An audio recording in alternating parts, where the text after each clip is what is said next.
Matapos na maglabas ng statement ni Mayor Albi Benitez, hinggil sa isyu nila ni Ivana Alawi, ay nagsalita na din ang aktres, vlogger na si Ivana, dahil sa patuloy na naglalabas ang mga espekulasyon ng publiko sa totoong estado ng relasyon nito kay Mayor Benitez.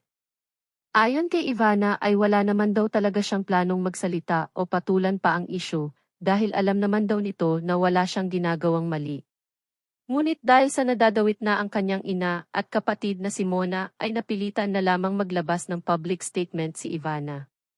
Ito daw ang una at huling beses na magsasalita siya.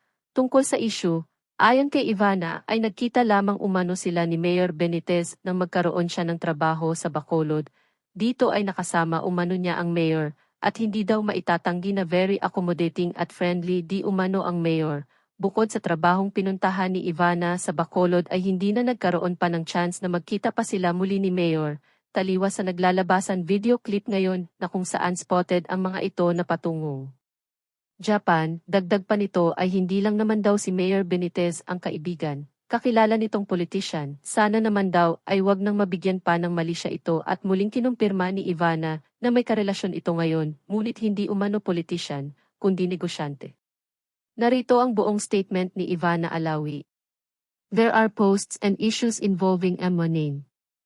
I tried to stay quiet at dumidma na lang dahil sa paniniwala ko na hindi ako dapat magsalita, lalo kapag alam ko na wala akong ginagawang masama. But because of the false accusations and hurtful words that are being thrown to Emma Mom and Mona, kinailangan ko nang linawin ang mga bagay. This will be the first and last time na magsasalita ako tungkol dito. Hindi po ako ang nasasabing girlfriend ni Mayor Albi Benitez. I met him when I had work in Bacolod. He was very accommodating and friendly. At hindi lang siya ang politikong nakilala ko at naging kaibigan. I am currently seeing someone who makes me happy. All I can say is that he is a respectable businessman and not a politician. Sana this helps clear Emma name and clarify all rumors. Maraming salamat.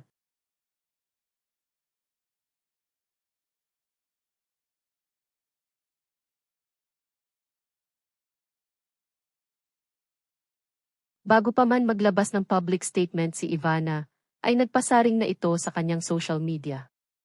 Nauna na rito ang quotes na kung saan nakasaad na, I clear conscience loss at false accusation.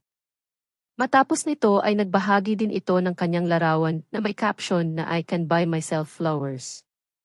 Samantala sa public statement naman ni Mayor Benitez, ay sinabi nitong hindi umano may iwasan bilang film and TV producer na may makakasama siyang mga kilalang personalidad. Dagdag pa ng binahaging statement ni Mayor Benitez ay pagtutuunan niya umano ang kanyang pagiging mayor ng Bacolod City. As for recent personal matters, I kindly request understanding and respect for privacy to shield all innocent parties involved. In my private capacity as a film and TV program producer, my professional interaction with various celebrities is inherent to the nature of the business. At this moment, my primary focus is on safeguarding the interest of Bacolod City.